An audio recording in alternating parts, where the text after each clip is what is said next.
আগে চেক করো, তারপরে বিশ্বাস করবা, ঠিক কিনা? তাহলে এখন থেকে একটা কিছু শুনলে বিশ্বাস করবেন।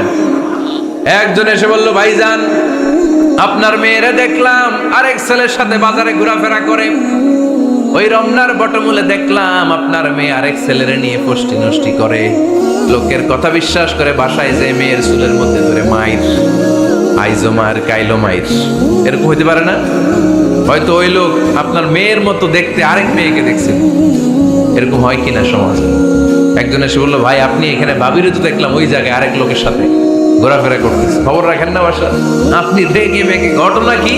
আমার খেয়ে আমার পরে আরেকজনের সাথে, যে এই বাড়িতে যে মাই, কোনো কথা নেই। দেখবেন যে ছোট্ট মারামারি থেকে এই ঘটনা অনেক সময় বিচ্ছেদ বা ডিভোর্স পর্যন্ত গড়ায়, ঠিক কিনা?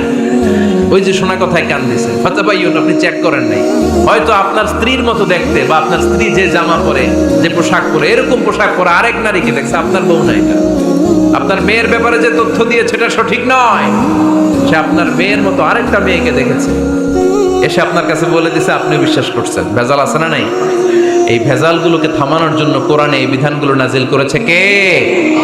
তাহলে ফরিদপুরের ভাইয়েরা, সমাজটারে সুন্দর রাখার তথ্য একটা শুনলেই বিশ্বাস করবেন না। সিলে কান নিয়ে গেছে, শুনলেই সিলের পিছনে দৌড়, নাকি? কি করবেন? আগে কানে হাত দিয়ে একটু দেখবো কান দুইটা আছে না নাই, তারপরে চিলের পিছনে দৌড়ান। তাহলে এখন থেকে আমরা তথ্য একটা শুনলেই বিশ্বাস করব। তাহলে কি করবেন? বলতে হবে কি করবেন?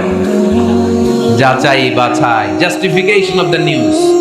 কোন নিউজ জাস্টিফিকেশন ছাড়া আমরা প্রচার করব, বিশ্বাস করব, শেয়ার করব না। আল্লাহ বললেন, ইয়া আইয়ুহাল্লাযীনা আমানু লা ইয়াসখার কওমুম মিন কওম। ওহে আমার ঈমানদার বান্দারা, শোনো শোনো, খবরদার কখনো কোনো মুমিন বান্দারে ঠাট্টা করো না, অবজ্ঞা করো না, ঠাট্টা করো না। তার মনে কষ্ট হয় এমন কোন কথা তারে বলো না। Never scoff of anybody. কাউকে নিয়ে ঠাট্টা করবেন না, তার দেহ নিয়ে, তার আকৃতি নিয়ে, তার বংশ নিয়ে। এক লোকের বাবা ছিল চোর, কিন্তু